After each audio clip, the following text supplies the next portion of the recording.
The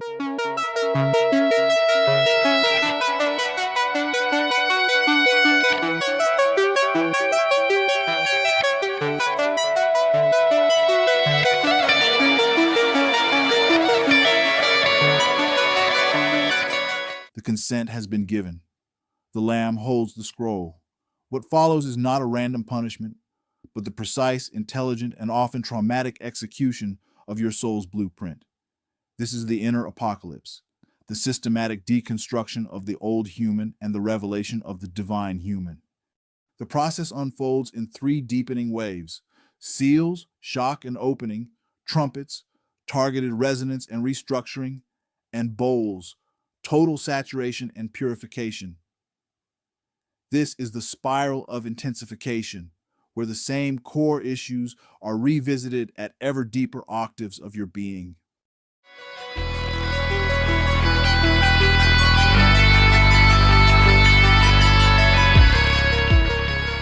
The breaking of each seal corresponds to the initial, often violent, activation and purification of one of your 7 major energy centers, chakras, beginning a somatic and psychological revolution.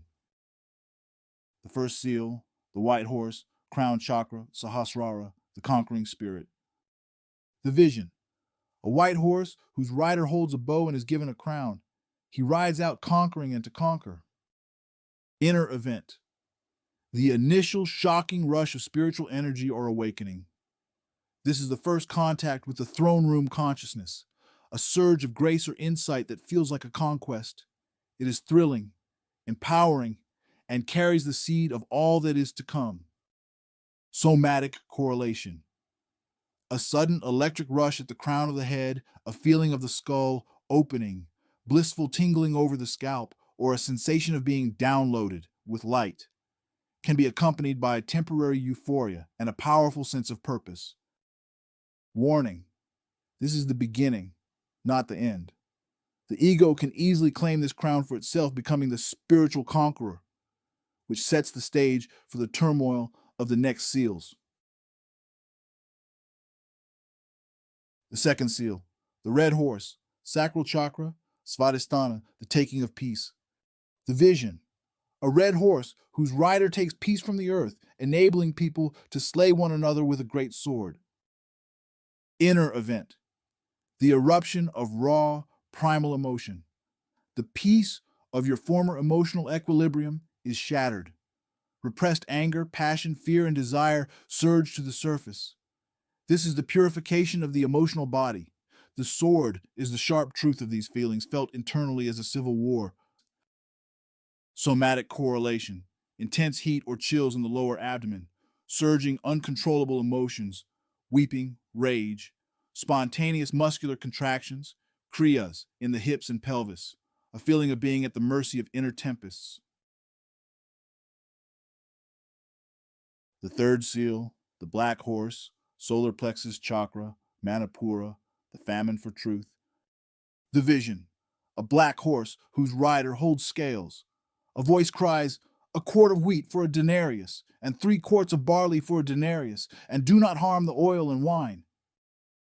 Inner event. The ego's identity is weighed and found wanting. A famine for authentic truth sets in. The cheap sustenance of ego stories no longer nourishes.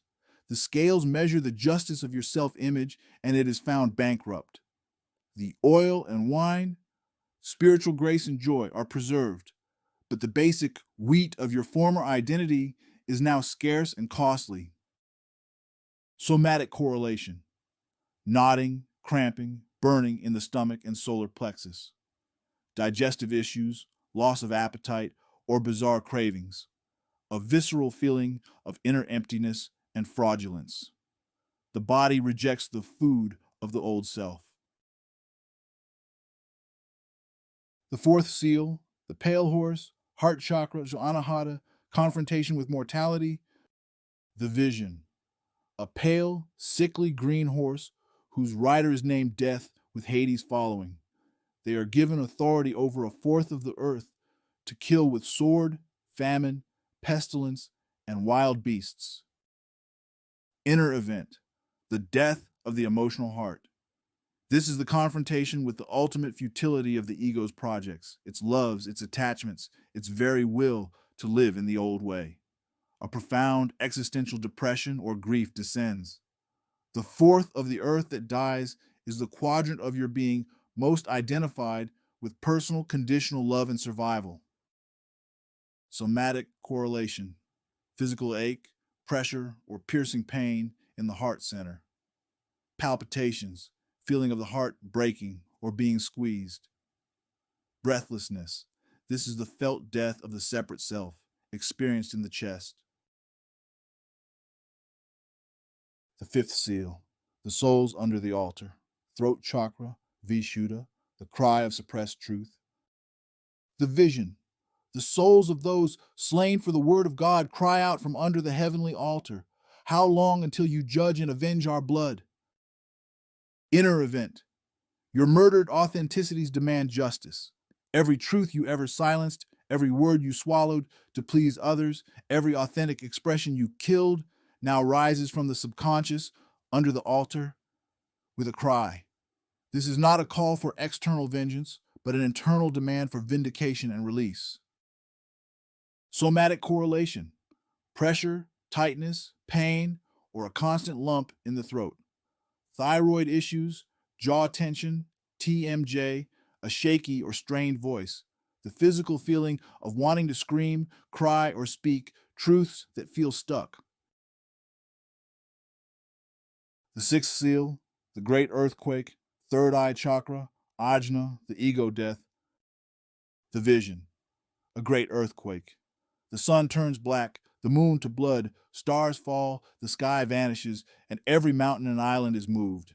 Everyone hides in caves, calling on the rocks to fall on them. Inner event, the collapse of perceived reality, the ego death. This is the climax of the seal sequence. Your entire mental construct of the world dissolves.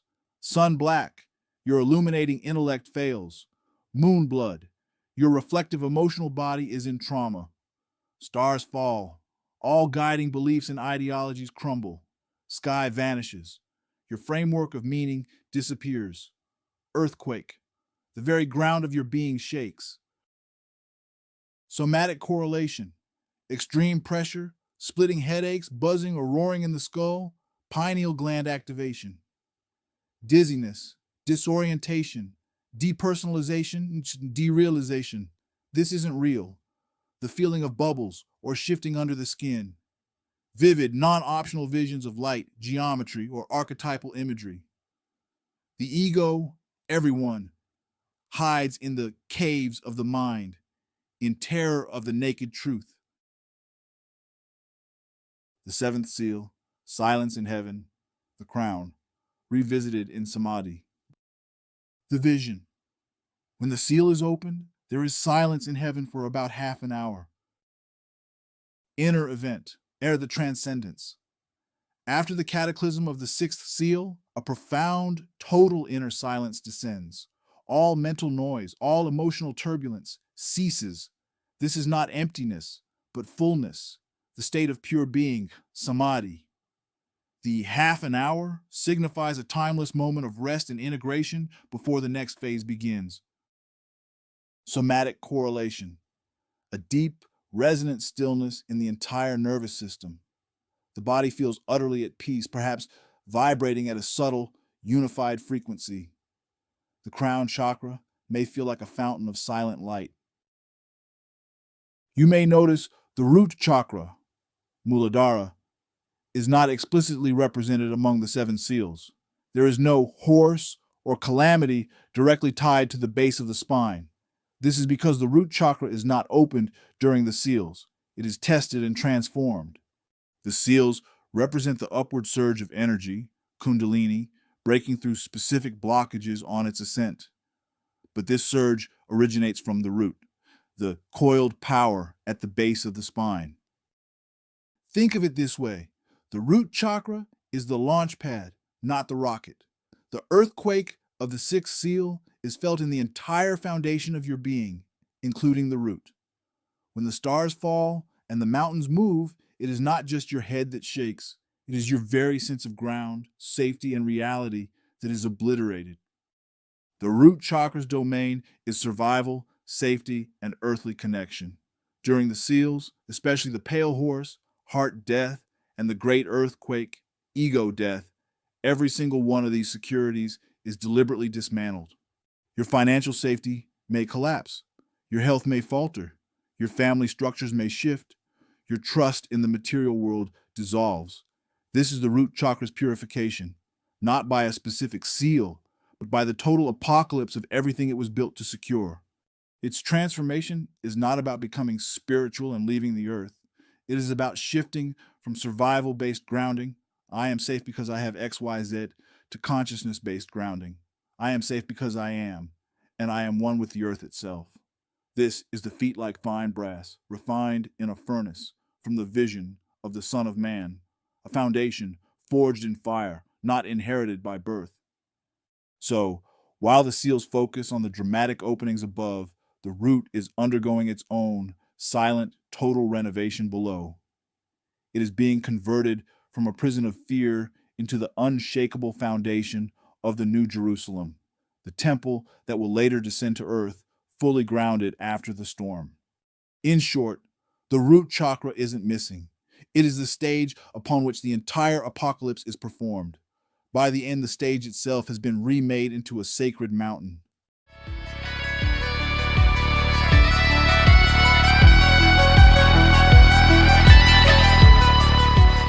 After the initial seismic openings of the seals, the trumpets sound.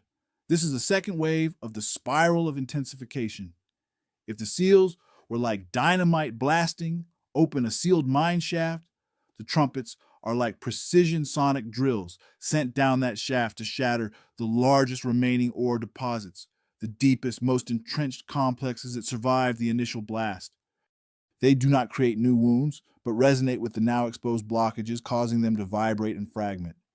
They affect a third of things, not total destruction, but a targeted, devastating purification of the densest residue within each open center. This is the psyche's way of ensuring the awakening doesn't solidify into a new spiritual ego. The angel with the censer, Revelation 8:3-5. Before the trumpets, an angel offers incense with the prayers of the saints on the golden altar. This signifies that the coming resonances are a direct, conscious response to your own deepest prayers for liberation. The fire from the altar thrown to earth is your own purified intention, now activating the next phase of cleansing. The first four trumpets, elemental purification. These target the basic elements of your constructed self, your mental landscape, your emotional sea, your inner guidance, and your perception. First trumpet, hail, fire, and blood upon the earth. The vision. Hail and fire mixed with blood are thrown upon the earth. A third of the earth is burned up, a third of the trees, and all green grass. Inner event and somatic correlation. Purifying thoughts that scorch mental idols. The earth is your solid, taken for granted mental ground. The trees are your lofty ideas and beliefs. The green grass is your everyday, nourishing assumptions. This trumpet brings a cascade of insights so blunt and true, they feel violent. They burn away comforting but false beliefs. You may experience sudden, disruptive realizations about your family, your work, your spirituality, that leave a part of your mental landscape feeling scorched and barren. Purpose: to clear the mental field of dead wood, making space for genuine knowing to grow. Second trumpet, the burning mountain cast into the sea. The vision: a great burning mountain is thrown into the sea. A third of the sea becomes blood. A third of living creatures die. A third of ships are destroyed. Inner event and somatic correlation. A massive, disruptive insight plunges into the emotional body. The mountain is a huge, entrenched complex, a core wound, a foundational identity set ablaze by awareness. It is cast into the sea, your subconscious emotional depths. The result is turmoil. A third of your emotional life, the sea, feels poisoned, blood, familiar emotional patterns, living creatures die, and the vessels you use to navigate your feelings, ships, are wrecked. Purpose: to initiate a cathartic, painful purification of the emotional substratum, destroying the vehicles of old, unconscious emotional navigation. Third trumpet, the falling star, wormwood. The vision: a great star, burning like a torch, falls from heaven on a third of rivers and springs. The star is called wormwood, and the waters become bitter, killing many. Inner event and somatic correlation: a guiding light falls, and sweet truths turn bitter. The star is a former guiding principle or teacher, internal or external, that you held in your personal heaven. It falls revealed as flawed, human, or incomplete. It lands in your rivers and springs, the sources of your internal dialogue and inspiration. The result is wormwood, the bitter taste of disillusionment. What once inspired now poisons with cynicism or deep disappointment.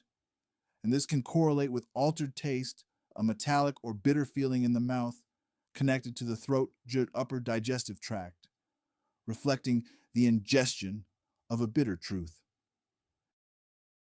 Purpose: to purify your sources of inspiration, forcing you to find guidance from within, not from fallen idols.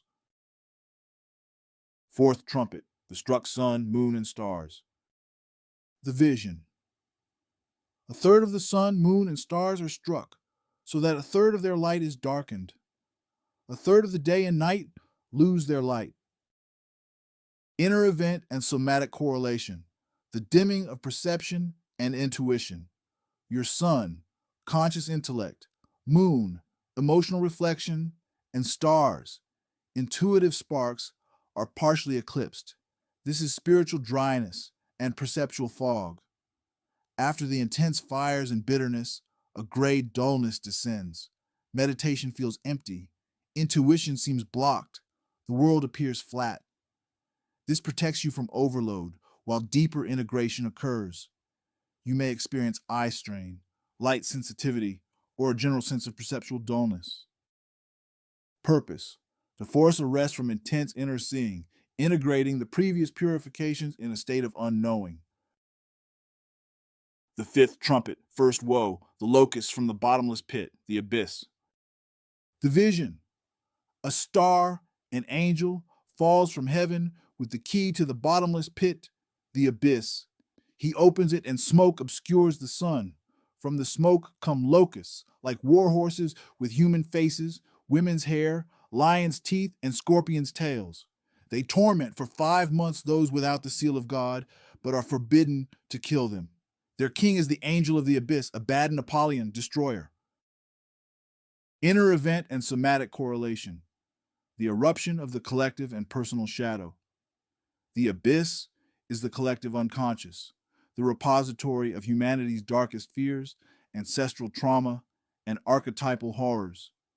This trumpet releases these locusts, not as physical insects, but as psychic entities, obsessive thought forms, and nightmarish visions.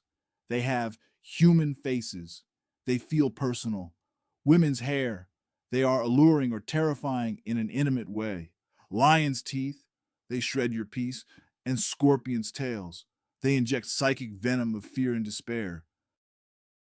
The torment is for a limited time, 5 months, a period of gestation, targeting those aspects of you still identified with the ego, without the seal of God. They torment but do not kill, meaning these forces are meant to purge, not annihilate. This stage can manifest as sleep paralysis, horrific nightmares, sudden irrational phobias, or the intrusive sense of dark presences. It is the psyche's exorcism. Purpose: to scour the deepest vaults of the subconscious, bringing the most terrifying repressed material into the light of awareness to be dissolved. The sixth trumpet, second woe, the army of 200 million. The vision: the 4 angels bound at the great river Euphrates are released. They lead an army of 200 million mounted troops to kill a third of mankind. The riders have breastplates of fire, hyacinth, and sulfur. The horses' heads are like lions, and from their mouths issue fire, smoke, and sulfur. Inner event and somatic correlation, the total mobilization of mental and emotional resistance. The Euphrates represents the final boundary of the old mind, the last line of defense for the ego. Releasing the angels here unleashes every conceivable argument, fear, and emotional strategy the ego has left. This army is the sum total of your neurotic thoughts, defensive emotions, and self-sabotaging impulses, the thoughts and intentions of the heart. Their fearsome appearance, fire, smoke, sulfur, signifies the inflammatory, chaotic, and toxic nature of this final psychic resistance. They kill a third of mankind. They deliver the death blow to the remaining identified aspects of the human level ego. This can feel like a period of intense internal cacophony, mental warfare, and emotional combustion.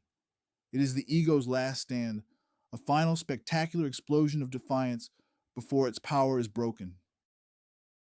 Purpose: to exhaust and annihilate the ego's last reserves of resistance, clearing the field for the final surrender. The two witnesses, interlude Revelation 11. The vision.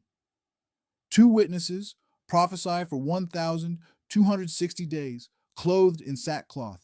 They have power to shut the sky, no rain, and strike the earth with plagues. When they finish their testimony, the beast from the abyss kills them. Their bodies lie in the street of the great city, spiritually called Sodom and Egypt, for 3.5 days, as the world rejoices. Then God breathes life into them. They stand and are taken up to heaven in a cloud, followed by a great earthquake. Inner event and somatic correlation. This is the crucifixion and resurrection of your inner masculine and feminine principles. The two witnesses are the throat chakra, prophecy, expression, and the heart chakra, compassion, testimony, or the solar, masculine, and lunar, feminine currents. They prophesy in sackcloth, meaning their work is one of purification and mourning during the tribulation. Their death by the beast is the final surrender of these core aspects to the process. Even your ability to speak truth and feel love must be offered up, seeming to die. The world, the remaining egoic consciousness, rejoices at this death. Their resurrection and ascension signify that these faculties do not die, but are reborn in spirit, no longer serving the ego but the divine throne. The great earthquake that follows is the systemic shift caused by their reintegration at a higher level. Purpose: to demonstrate that even your highest human qualities must die to their old identity to be resurrected as instruments of the divine will. The seventh trumpet, third woe, the kingdom proclaimed, Revelation 11:15-19. The vision. The seventh angel blew his trumpet, and there were loud voices in heaven, saying, "The kingdom of the world has become the kingdom of our Lord and of his Christ, and he shall reign forever and ever." The 24 elders fall in worship, declaring that the time has come to reward the saints and destroy the destroyers of the earth. Then the temple of God in heaven is opened, and within it is seen the ark of his covenant. This is followed by flashes of lightning, rumblings, peals of thunder, an earthquake, and heavy hail. Inner event and somatic correlation. This is not another plague, but a cosmic announcement and a structural revelation. During the proclamation, the loud voices in heaven are the confirmation from your highest consciousness. The transfer of power is complete. The kingdom of the world, your entire psyche, body, and life, once ruled by the ego, the prince of this world, has now become the kingdom of our Lord and of his Christ. The inner Christ consciousness, the Lamb, the alchemical child, is now recognized as the sole, legitimate sovereign of your entire being. This is the declaration of inner sovereignty, not the final embodiment of it, that comes with the New Jerusalem. 2. The temple opened. This is the critical moment. The temple of God in heaven was opened. The temple in heaven is your own crown chakra, the ultimate point of connection to the divine which has been veiled until now. Its opening reveals the Ark of his covenant. The Ark is the container of the original covenant, the law, the promise. It is the sealed scroll from chapter 5, now fully opened and its contents revealed. You are given a direct, unmediated glimpse of your completed divine blueprint. This is a moment of supreme gnosis, direct revelatory knowledge of your true nature and purpose. 3. The final storm. The lightning, thunder, earthquake, and hail that follow are not new judgments, but the energetic reverberations of this supreme revelation shaking the remaining structures of the earth, the lower self. It is the old world's final shudder at the sight of its replacement. Somatic correlation. This can manifest as a massive crown chakra event, a sensation of the skull splitting open or a fountain of light erupting from the head, accompanied by a profound, non-conceptual knowing that bypasses the mind. It may be followed by a whole-body vibrational shudder, the earthquake. As the revelation integrates, it is often experienced as a moment of awe so vast it is terrifying, followed by indescribable peace. Purpose. The seventh trumpet is the fulfillment of the mystery of God announced in Revelation 10:7. It marks the end of the prophesying phase, the testimony of the two witnesses, and the beginning of the full manifestation. It is the announcement that the inner war is won and the revelation of the prize.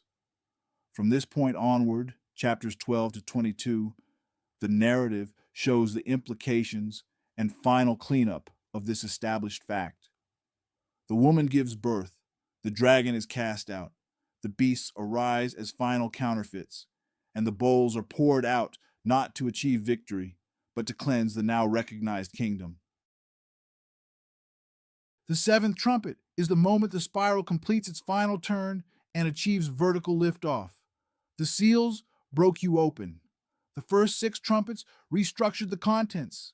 The seventh trumpet announces the new governing principle and opens the ceiling of your reality, allowing you to see the blueprint, the arc, for the first time. The rest of the journey, the bowls, is about fully aligning the manifest self with that already revealed blueprint. The purpose of the trumpets is surgical, to go into the opened centers from the seals and shatter the crystalline structures of core complex ancestral shadow and final egoic resistance. They are the woes because they are deeply uncomfortable, the pain of deep surgery after the trauma of the initial accident. They prepare the utterly cleared inner space for the final total saturation of the bowls.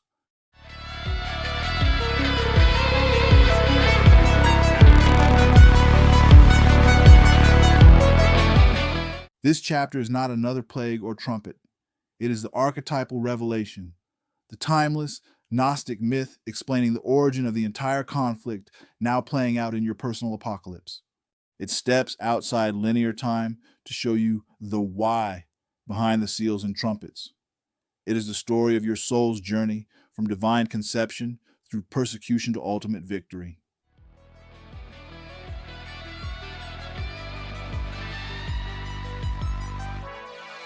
The woman clothed with the sun. The vision. A woman clothed with the sun, with the moon under her feet, and on her head a crown of 12 stars.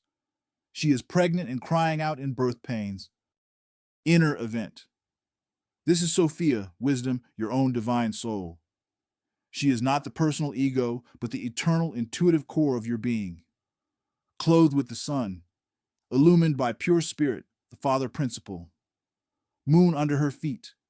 Mastery over the cycles of emotion, time, and the unconscious, the Mother Principle. Crown of 12 stars. Sovereignty over the complete array of your inner faculties. 12 tribes, 12 zodiacal energies. She is pregnant. Your soul is gravid with your divine potential, the alchemical child, the integrated Christ consciousness that is the goal of the entire process. The birth pains are the intense purifications of the seals and trumpets. The red dragon. The vision. A great red dragon with 7 heads, 10 horns, and 7 diadems. Its tail sweeps down a third of the stars of heaven. It stands before the woman, ready to devour her child. Inner event. This is the raw, unillumined life force, Kundalini Shakti, co-opted by the ego. It is the scorpion, the untransformed power of the lower self. Red, primal, passionate, fiery energy. 7 heads, 10 horns, a counterfeit of the sevenfold and tenfold completeness of divine order. The 7 churches, the 10 commandments, representing the ego's perversion of spiritual power into control. Sweeps down a third of the stars. The ego's influence has corrupted a portion of your higher faculties, stars, dragging them into its drama. It seeks to devour the child. The ego's primary instinct is to consume and assimilate any emerging spiritual energy to feed its own sense of identity and power. It wants to turn your awakening into a story about me. The birth of the male child and his ascension. The vision. The woman gives birth to a male child, one who is to rule all the nations with a rod of iron. The child is immediately caught up to God and to his throne. The woman flees into the wilderness. Inner event. This is the moment of spiritual parturition. The male child is the Christ consciousness born within you, and not an external Jesus, but the integrated sovereign self, the I am presence. Rule all nations with a rod of iron. This new consciousness has absolute unyielding authority over the many nations, the disparate drives, subpersonalities, and thought forms within your psyche, caught up to God and to his throne. This new consciousness does not linger in the middle realm to fight the dragon. It is immediately recognized and enthroned at the highest level of your being. It takes its seat in the throne room, the state of chapter 4.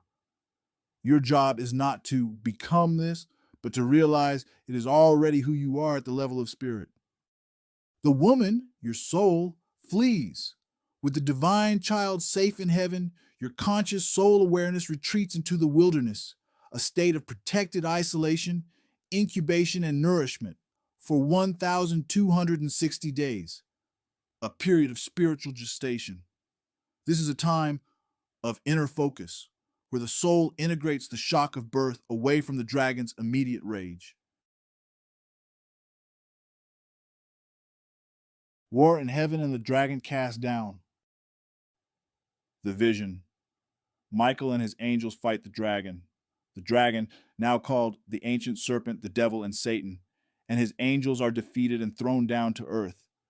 A loud voice proclaims the victory and warns the earth of the dragon's fury. Inner event.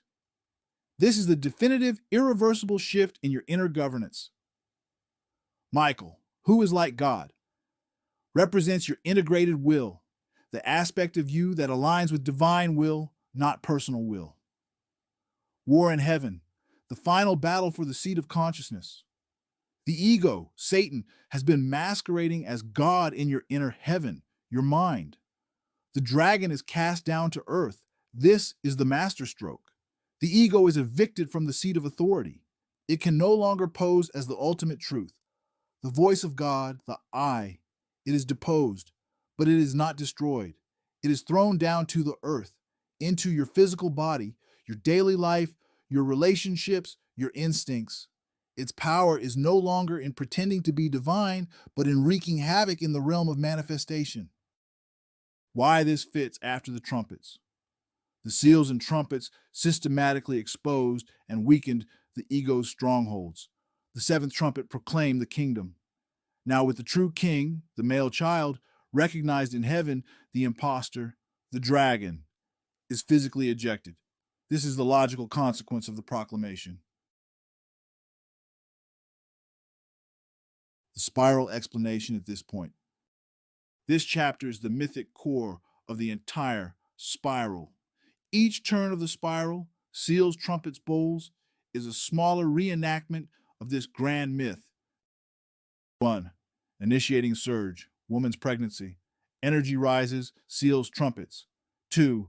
Egoic co-option attempt, dragon waits. The old consciousness tries to claim the energy. 3. Moment of revelation, birth, child ascends. A glimpse of true self occurs, moments of clarity, surrender. 4. Ego deposed, dragon cast down. The old identity loses its central authority, becoming just a thing in your life instead of who you are. 5. Retreat and integration, woman and wilderness. You process the shift before the final cleanup. Chapter 12 tells you that the painful process you're in has a cosmic archetypal precedent. You are not broken. You are a soul giving birth to your own divinity. And the dragon's fury is a sign you are winning, not losing.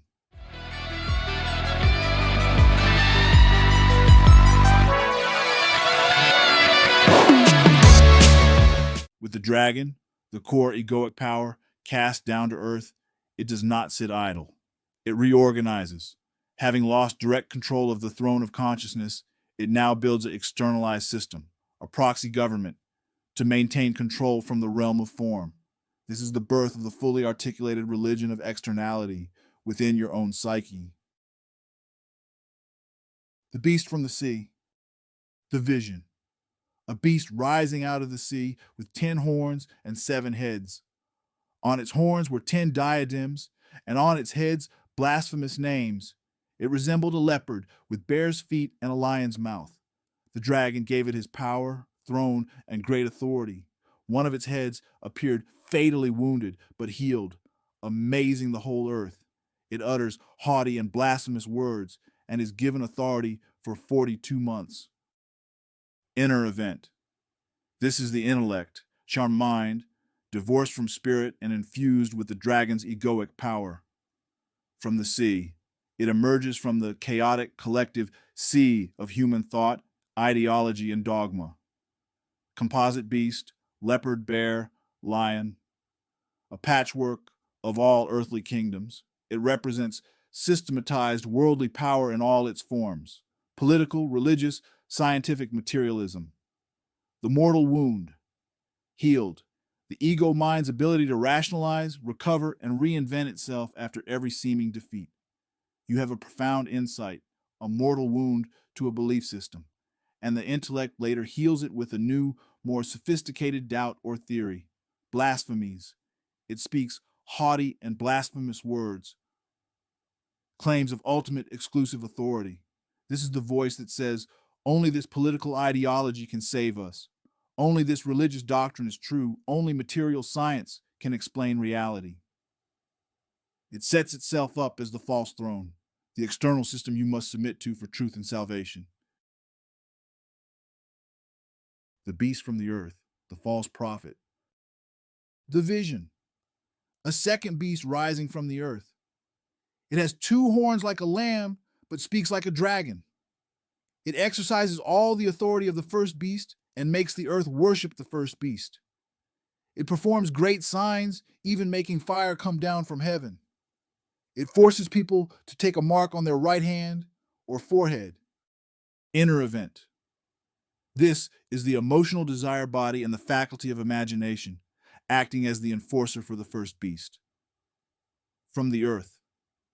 It arises from your personal earthly attachments, desires, and need for belonging.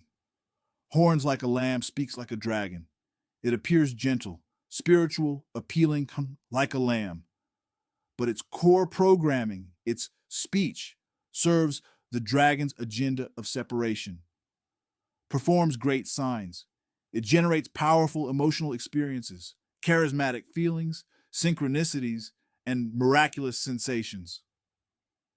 These signs are used to validate the first beast. For example, a profound emotional high during a religious ritual, confirming the doctrine, a feeling of righteous anger at a political opponent, confirming the ideology, a magical coincidence that seems to validate a personal belief. Its purpose, to make you worship the first beast. It uses your own feelings and imagination to convince you that the external system, the intellectual idol, is true and worthy of your devotion. The mark, name, and number of the beast, 666. The vision. No one can buy or sell without the mark. and the name of the beast or the number of its name. This calls for wisdom. Let the one who has understanding calculate the number of the beast, for it is the number of a man, and his number is 666. Inner event. This is the seal of complete identification with the system of separation. The mark on the forehead. To think from within the system. Your core assumptions are shaped by it. The mark on the right hand. To act from within the system. Your behaviors are dictated by it. To buy or sell. To participate in the psychic and spiritual commerce of the world. To exchange energy, attention, and belief. Without internalizing this mark, you become a non-participant in the ego's economy. The number 6. 666. 6 is the number of the created world. Imperfection, incompletion, one short of the divine 7. 666 is this imperfection solidified into a trinity, a false Holy Spirit. It represents the complete human being, body, mind, and soul, operating in total, identified service to the material, separated reality. It is the sum total of the unillumined man. The number of a man is the number of humanity without God consciousness. The spiral explanation here. The two beasts represent the final, most sophisticated layer of egoic resistance exposed in the spiral. After the raw power is cast down, dragon, it doesn't vanish. It rebrands. The seals attacked basic ego structures. The trumpets attacked deep complexes. Now, the beasts attack the very faculties you use to seek truth, your intellect and your emotional intuition, and pervert them into the ultimate prison. This is the woe of realizing your own beloved reasoning and your deepest feelings can be the primary agents of your own separation. The final victory is not just over obvious sin, but over the glorious, seemingly spiritual corruption of your highest human gifts. In short, Chapter 13 reveals that the ultimate adversary is not a monster out there, but the hijacking of your own magnificent mind and heart to serve a reality of separation. Defeating them means reclaiming your intellect and emotions as servants of the internal Christ, the Lamb, not the external system, the beast.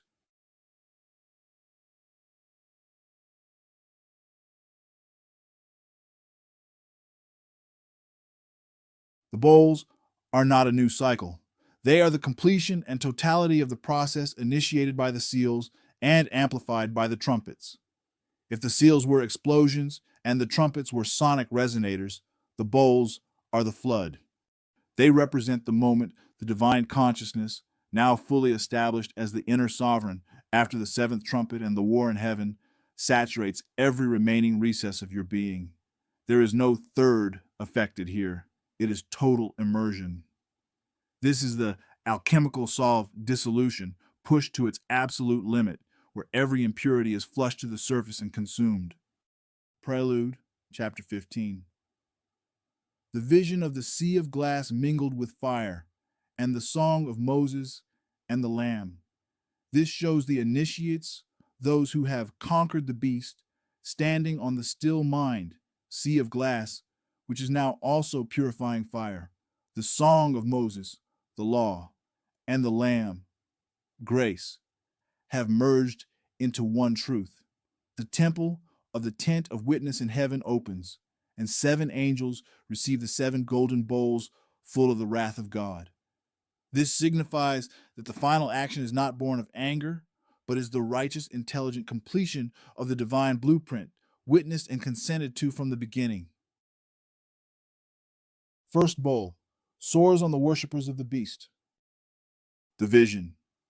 The first angel pours his bowl on the earth, and foul, painful sores break out on those with the mark of the beast and who worship its image. Inner event and somatic correlation. The physical body's final release of stored toxic karma. The sores are the last vestiges of separation, trauma, and egoic identification, the mark, erupting through the skin, the boundary between inner and outer. This is not random illness, but a systemic purge. Purpose. The body, the most solid aspect of your identity, must participate in the final cleansing. This can manifest as sudden skin eruptions, inflammatory conditions, or deep aches that feel like the past being expelled at a cellular level. Second bowl, the sea turns to blood. Division. The second bowl is poured on the sea, which becomes like the blood of a corpse, and every living thing in the sea dies. Inner event and somatic correlation. The complete purification of the emotional body, the subconscious sea. The blood of a corpse signifies the death and coagulation of the entire animated life of the old emotional self.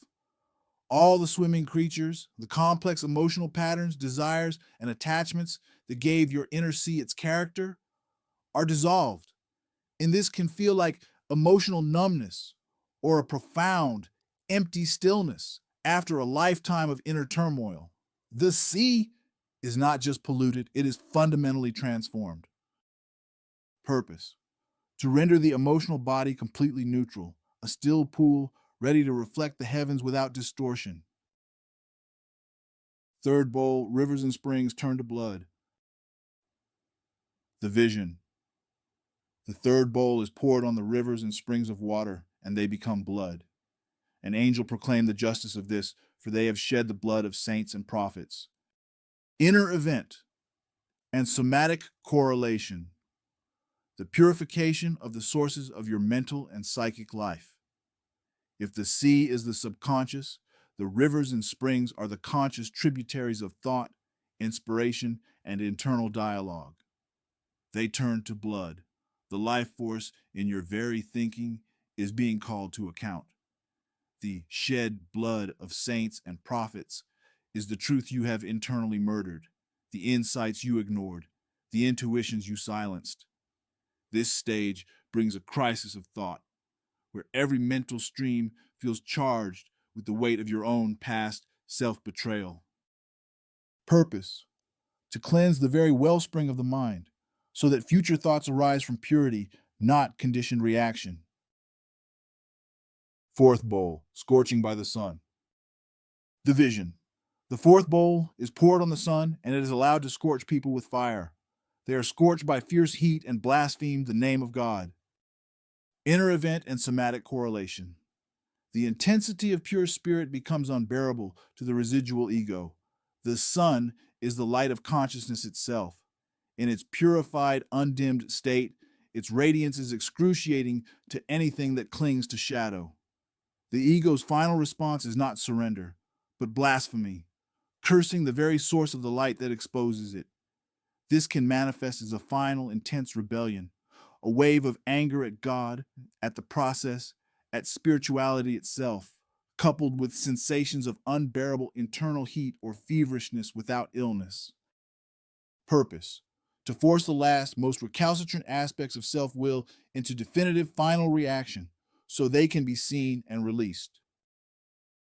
Fifth bowl, darkness on the beast's throne. The vision. The fifth bowl is poured on the throne of the beast, and its kingdom is plunged into darkness. People gnaw their tongues in anguish, yet they still curse God. Inner event and somatic correlation. The total failure of the externalized system. The throne of the beast is the false throne. The intellectual, ideological system, from chapter 13, you once relied on for meaning. It is now shrouded in darkness, absolute meaninglessness, confusion, and cognitive collapse. Gnawing their tongues is the agony of a mind that has lost its God, yet still clings to its pride, cursing. This is the dark night of the spirit, beyond the earlier dark night of the senses. All external reference points fail utterly. Purpose.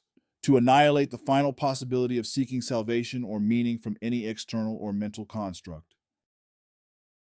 Sixth bowl, the Euphrates dried up. The vision. The sixth bowl is poured on the great river Euphrates, and its water is dried up to prepare the way for the kings from the east. 3 foul spirits like frogs emerge from the mouths of the dragon, beast, and false prophet to gather the kings of the world for battle at Armageddon. Inner event and somatic correlation. The removal of the final inner boundary. The Euphrates was the ancient boundary of Israel, symbolizing the last psychic barrier between the old ego state and the new Christ state.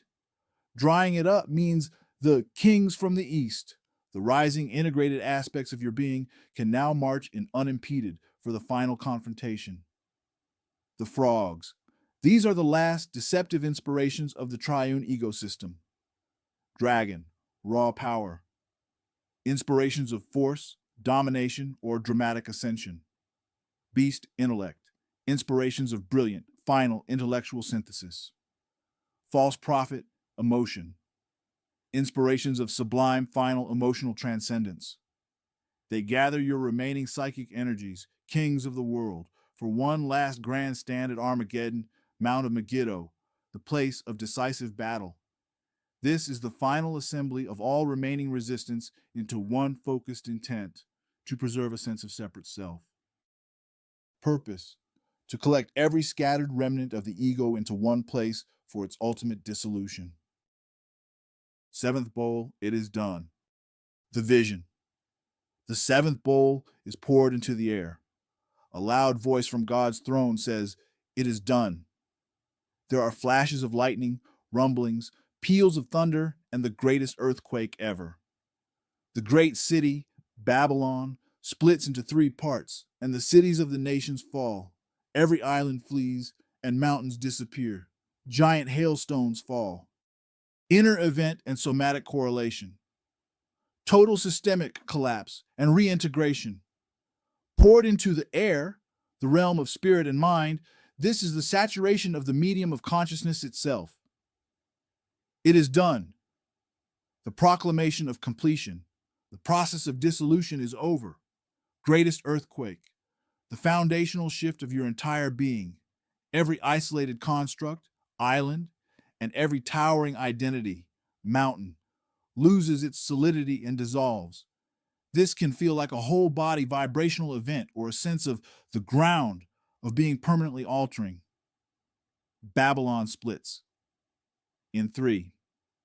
The entire externalized system, the trinity of body, mind, soul identification with matter, is disintegrated into its component parts, no longer a functioning whole. Giant hail, the final crashing down of crystalline, hard truths that obliterate any last shelter. Purpose, the ultimate solve. The old human is reduced to its primordial essence. The slate is not just wiped clean, the slate itself is dissolved.